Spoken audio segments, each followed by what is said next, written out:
Comenzamos el análisis sintáctico. Para ello, lo primero que necesitamos es una oración, y en este caso tenemos: mi abuela lee un cuento a mi hermana.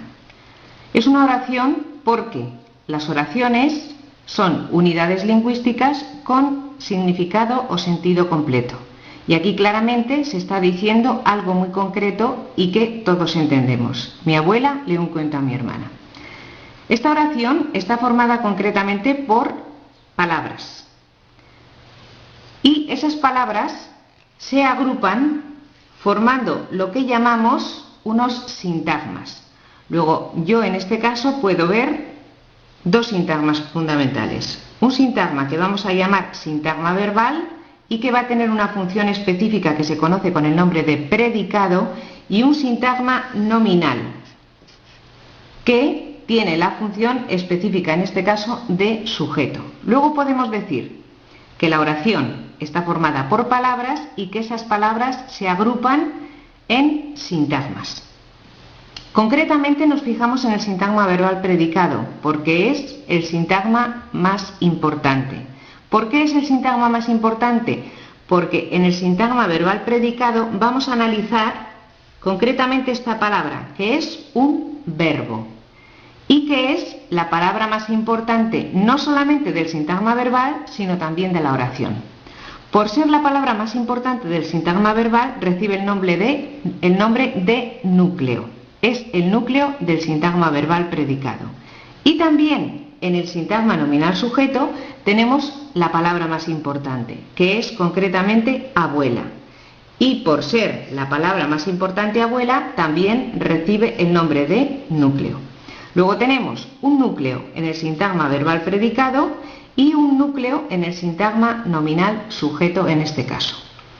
A cada uno de estos núcleos en esta oración le acompañan otro grupo de palabras. Concretamente a le acompaña un cuento y a mi hermana.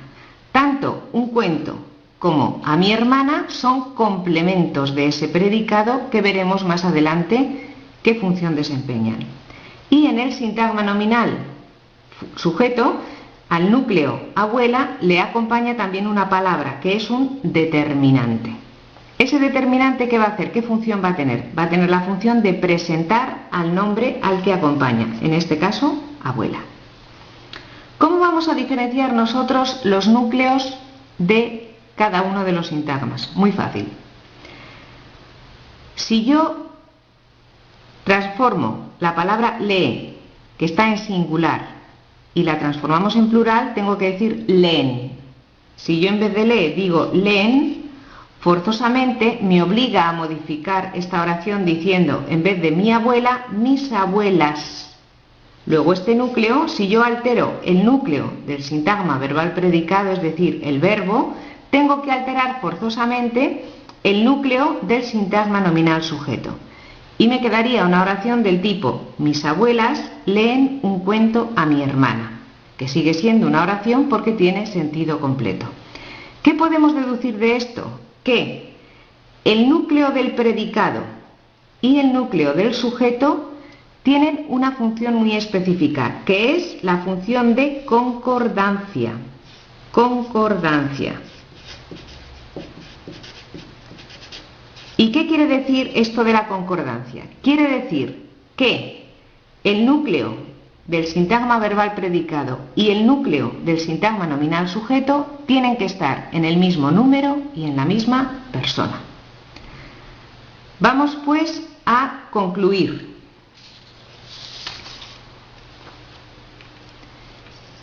Hemos visto en este vídeo qué es una oración, que es una unidad lingüística que tiene significado completo, que consta de dos constituyentes fundamentales que son un sintagma verbal que tiene la función de predicado y un sintagma nominal que tiene la función de sujeto, como hemos visto antes, que dentro del sintagma nominal con función de, del sintagma verbal con función de predicado hay una palabra que es la más importante que desempeña la función de núcleo,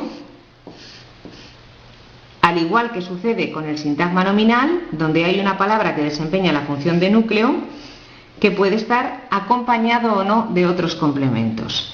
En el sintagma verbal esos complementos los veremos más adelante y en el sintagma nominal podemos decir que esos complementos son los determinantes y los adyacentes, que también veremos más adelante. Y algo importantísimo, el núcleo del sujeto y el núcleo del predicado concuerdan. ¿Qué quiere decir esto? Quiere decir que tienen que estar en el mismo número y en la misma persona. Así podemos diferenciar claramente cuáles son los núcleos de una oración. Tema concluido.